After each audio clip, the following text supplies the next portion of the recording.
চিন্তা করেন, ওই যে মুসা ইসলামের ভুল ধরে, বুঝেন নাই?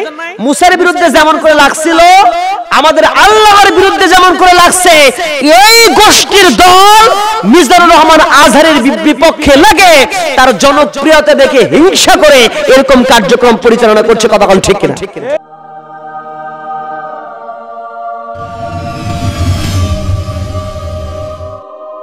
বাংলাদেশের জমিনে আলেম ওলামাদের মধ্যে ভেদাভেদ হচ্ছে, ভেদাভেদ শুরু হয়ে গেছে, হাজারো সমস্যা করছে ডক্টর মিজানুর রহমান আজহারি ভাইয়ের বিরুদ্ধে।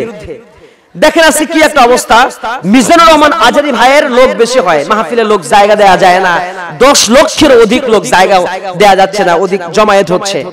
এটাকে কেন্দ্র করে কিছু মানুষ, কিছু মহল যখন তার কোনো দোষ ত্রুটি খুঁজে পায় না, তখন তার কল্লাটা কাইটা, মানে ছবির কাল্লা কাইটা, বুঝেন নাই?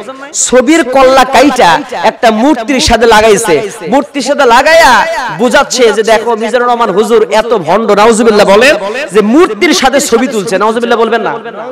এটা তো শয়তানও বিশ্বাস করবে না। একটা ভণ্ড হুজুর নামের ভণ্ড টুপি মাথায় দিয়ে ছবি উঠেছে মূর্তির সাথে, সেই ছবিটা দিছে, দিয়া ফেসবুকে ইউটিউবে ভাইরাল করতেছে। এর আগে দিয়েছিল, আমিও দেখেছি সেটা।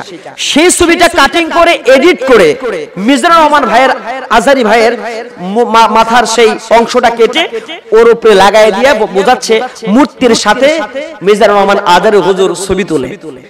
চিন্তা করেন, ওই যে মুসা ইসলামের ভুল ধরে, বুঝেন নাই?